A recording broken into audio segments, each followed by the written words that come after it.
Gordle here with top contestant at the Nationals 2018. What's up? What's going on, you guys? Yep. You already know. Got the whole squad here. What place did you get in? What's your name, man? My name's Chandler. I got second place after Swiss. I started off day 1 9-0. Went undefeated until the last round. I pretty much gave my opponent the win. He was playing Trickstar. I would have beat him. I probably would have went undefeated in Swiss. My only loss was technically pretty much a top 32. I was the only Gouki to go undefeated also. Yeah, man. Let's see the spice. Yeah. So I mean, it was pretty basic. 3 Super X, 2 Twist Cobra. I only played 2 because I played 2 Headbad. The second one comes up sometimes when you draw it. You need a second one to search, or if you have to normal summon it to keep going to combo. 2 Stretch, and then the 1-0s, the 5, and the 6. That's it for my Gouki lineup. After that, I had 3 Junk Forward, pretty common. Everybody should be playing this. If not, you're bad. 2 Marauding Captain. I was really iffy on this card, but it definitely saved my life a few times a day, especially like where it's the same factor, like it's kind of a 4th and 5th Gouki Super X. Then my last extender I played, we got to kick it back to last year. 1 Terratom. Oh! 1 Takatom.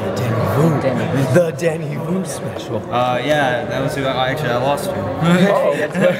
He had the same exact 2 cards. Yeah, no, he was telling us about it earlier. Yeah, it's crazy. It was my only loss. Yeah, I really hope he wins this event. He should. He deserves it. But yeah, I love this card all day. Like, I didn't really draw this much, but you know, I drew this a lot. Oh yeah, our good friend. Our good friend Takatom board. Yep. But it was so good. Like, it won me a lot of games. It's like if you open this before you normal summon, you get a free invoker, you bait out an Ash, or it resolves, you just win the game, so it doesn't matter. So that's why I loved it. Yeah. And then, you know, the 1 Ibly, everyone's got to play it. And then my hand traps were pretty standard. It was a 3 Ash and 3 Trolls. And that was my monsters. It was 25 monsters. Then for my spells, pretty standard. You got Triple Call by the Grave. Every card's 2 card combo, so you need something to stop to make sure. The only thing you lose to is hand trap, so it stops that from happening. Then we got 3 Instant Fusion. Pretty standard. Also goes along with good friend Takatom board. So kind of 4 Terratops if you have to. But then the 2 Rematch is pretty okay. Yeah. I had to play around Ghost Spell, so I mean if somebody still plays it, but plus it's good in the crying game. And then I only played 2 equip spells. I've heard people were starting to play 3 for the Gumbar combo, like, and especially also we're like playing the Ox Dolphin. I didn't like that card.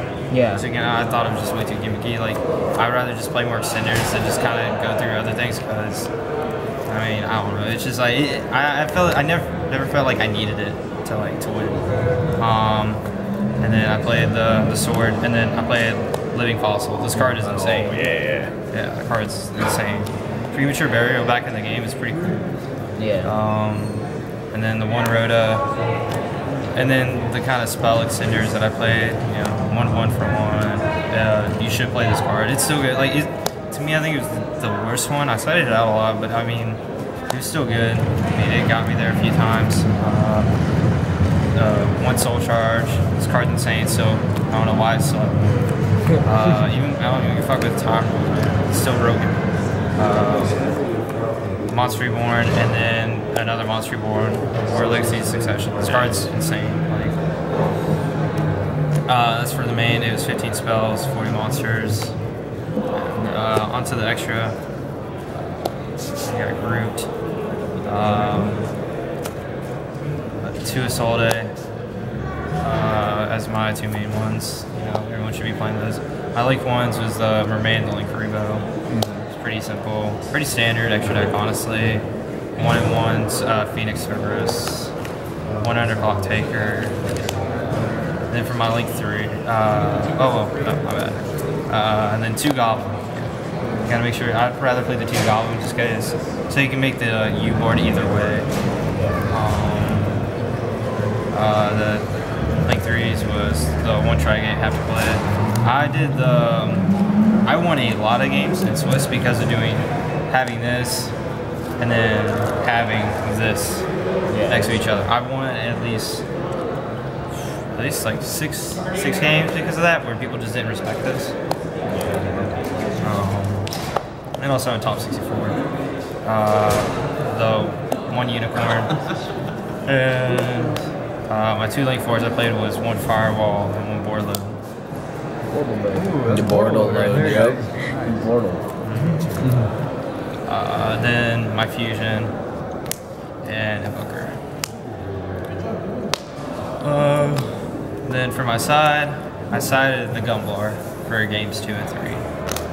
I mean, it's pretty standard. Why? Because like game 1, if you go first, you should automatically already win. Like if you make the U board, you should win. There's nothing that your opponent should be able to do. And so it's just mainly for game 2 and 3 for people for like Turbo, I guess Game of Seal or something. Like how I'd make it still have Tri-Gate. I would have it here though. I would give them a zone, but like they're playing off 2 cards with 1 as a Tri-Gate, and you still can't target my monsters with Goblin up with that Phoenix over here, where you still can't die by battle.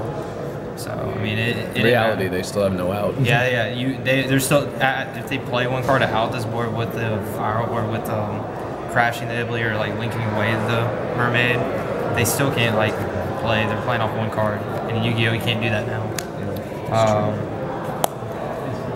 And then I sided more hand traps, 2 Ghost Ogre. Never really saw this card. Only time I did was in top 32. It got called by the grave. Then I sided 3 cherries. Never really saw this card ever for the mirror. It was there for protection. And then I sided 2 more extra deck cards. It was Dante for. I thought the deck was more popular from I think it was last week. UK, yeah, from the UK. And so, because I had a lot of friends that I had no one of them playing it, so I was just like, okay, so I should play this to like make sure, because they play a lot of hand traps and Dante's always still really scary.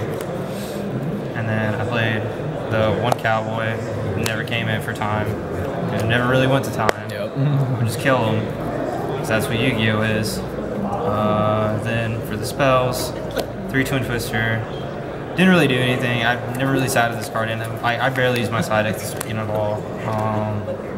And it really just did enough. Like it was just, I always just sided in this other card. I sided a 2 Hatrune.